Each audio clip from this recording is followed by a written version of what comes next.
right, you guys. So I wanted to address today what is earnest money, what is option money.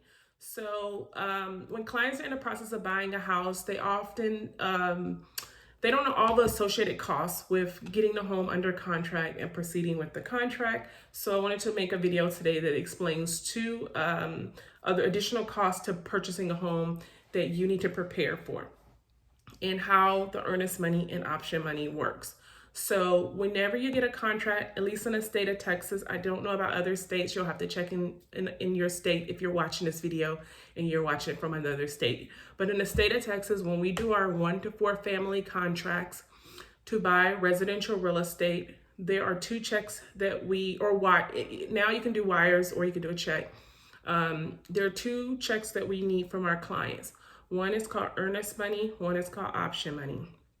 Now, for an example, let's say this home is $300,000. Usually the earnest money is $3,000. Usually the option money is around $200 to $400. Now, the reason why that's not set is just all depends on the seller and the listing agent. They're going to tell the other agent in the notes what do you need to deliver to hold the home off the market as your option. So when you go under contract, you usually have 7 to 10 days, typical in our market, to take the home off the market while you do your inspection and due diligence. Now, sometimes you can take it off the market a little bit longer or a little bit less days, but typically in our market for residential real estate, it is 7 days or 10 days.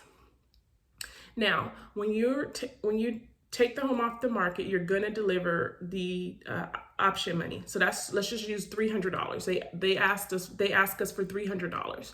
So we're going to give them $300. The buyer's going to give them $300. It's going to be delivered to the title company along with the earnest money check. Now, this $300 is non-refundable because you're taking the home off the market for that 7 or 10 day period while you do your due diligence and decide if you want to move forward with the house. When you're doing your due diligence and inspections, you may find some additional information. You may find out the home did flood. You may find out it has termites. You may find out it has roof damage, foundation issues, whatever you find out. And you may decide, hey, I don't want to buy this home in this condition. Can I get the seller to fix these items? If the seller has the money, normally they'll fix the items. If the seller doesn't have the money, they'll take the money off of the sales price usually or give you some form of credit. And then if that happens, you guys could proceed with the contract. Now, if the seller and you cannot come to an agreement, that is when you back out of the contract, and then the seller gets to keep that $300 for you taking their home off the market during that time while you figure out whether or not you want to buy it. Okay.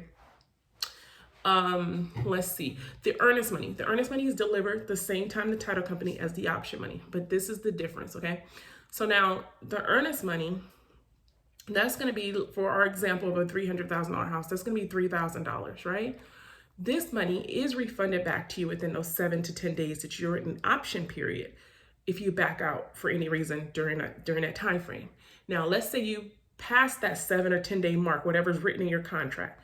When you pass that mark, the money becomes non-refundable because now you're locked into the contract and you're going to proceed forward with purchasing the home. There are a few ways that money does come back to you, usually 2 ways. If the home does not appraise, meaning the owner wants $300,000, but when we get the appraisal back, it's only worth $280,000. Well, if you're willing to pay the $300,000, maybe let's say you can't find another home like that on the market. There's low inventory like we're dealing with right now. You may say, well, I'll pay that $300,000 because I really want this house. I really need this house for me and myself or my family. So some people will go ahead and pay the difference in cash. You have to have the difference too. So if your bank only approves, the bank will not give you more money than the appraised value. So if the appraisal is at $280,000, the bank is only going to give you $280,000. Even if you're approved for $300,000, $350,000, it doesn't matter. They're only going to loan you up to the appraised value, $280,000. So you're going to need the additional $20,000 in cash. Plus, if you have to, more than likely, you got to put a down payment of 3 to 5%. So let's say that's $9,000 to $15,000. So you're going to need the $20,000 difference, the $9,000 to $15,000 down payment, depending on how much you have to put down. And in most cases, you're going to need the closing costs, which are the lender fees and all the other title fees that you need to close the loan. So back to earnest money. So if the home doesn't appraise and you and a seller can't get to that agreement on that number, then you get that money back within the appraisal period. The other way you get that money back or is refunded back to you is if the lender cannot get final underwriting approval, usually within 15 to 21 days of a contract. We write it in our contract that the buyer has a little bit of extra time just to go through the underwriting process, because usually when you apply for a loan, you're going through kind of like that pre-approval. It's called pre-approved, not final approval, pre-approval. So they ran your credit, they checked your bank statements, they saw your pay stub if you have one. And from that information, they're saying, yeah, you're pre-approved. But what happens is sometimes people don't disclose everything or forget to disclose some things on their tax returns. Maybe they had an LLC and they didn't tell the lender when they first applied, and then they had write-offs from the LLC. So now the write-offs look like, or they have some kind of side business. We have people who have side businesses and then they wrote off a loss of 5-10 grand, just an example. And then that person couldn't, it took, the lenders have to use that as reduction of your income. So therefore it looks like you didn't make the 60-70 grand you made on your taxes, and may show like 45 grand, right? Or something like that. We have people who, a client who had a house in another state and it was almost paid off, but the lender was able to find it and they didn't disclose that information. So little things like that can kind of get you denied in that underwriting process, unless that, that is something the lender knows how to overcome with your situation. So during that process, let's say the lender finds out something, you get fired from your job, your credit score drops significantly.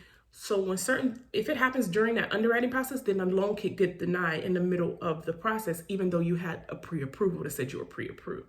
So the three ways you get earnest money back: if you back out during option period, if the home doesn't appraise, and if you don't meet our third-party financing addendum requirements. Other than that, it's going to move forward and you're going to close on your house and you're going to live happily ever after, hopefully. But I just want to explain why you're delivering earnest money, why you're delivering option money to the title company. You don't deliver it to me. You don't give it, I have clients, they work and I'll say, hey, can you come pick it up? Because I can't, because you only have 3 days within the contract to get it to title, or you don't have a contract. And you can't do inspection until you get that, that money to title. So sometimes a client will call me and be like, hey, I'm working, I can't get to title. Can you come and pick up the money and take it over to title? Usually it's in a cashier's check form. We don't do personal checks usually. It's not cash. We can't go get cash and go get it for you. We can't do that. But if you already have a personal, let's say I had a client was only able to run to the bank on her 1 hour lunch break and get the actual cashier's check. But by the time she goes 1.5 hours in traffic to the title company, she couldn't get back to work in time. So then they may say, hey, can you send someone to pick up the check and then deliver it to the title?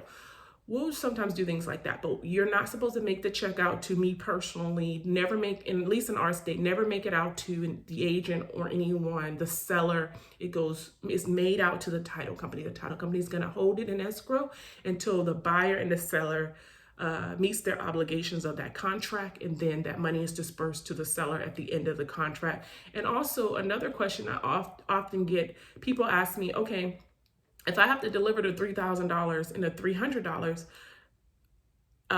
do I still have to bring another 10 grand for my down payment? And no, the question is no. So let's say your down payment is 10 grand, right? Or your closing costs and down payment is 15 grand. Well, if you've already bought the 3 grand and the 300, that is credited towards your sale or the money you need to bring when you close on a house. If you have stuff like VA loan, USDA loans, which has 100% financing, or you get the down payment assistance program, things like that, then that will minimize what you bring out of pocket. And then I know for the VA loan, you don't have to have any money down. So let's say you gave them that $3,000, $3,300. Well, because you don't, and then the seller paid your closing costs. Let's just say you don't have to come with any money out of pocket. So the title company will actually give you a refund. So I've had clients where the title company they had to deliver the money as a deposit to hold the house, but then at title, they wrote a check back to them and they got that money back. Okay, so that's earnest money and option money. If you have any additional questions, just reach out to me and I'll assist you from there. Thank you.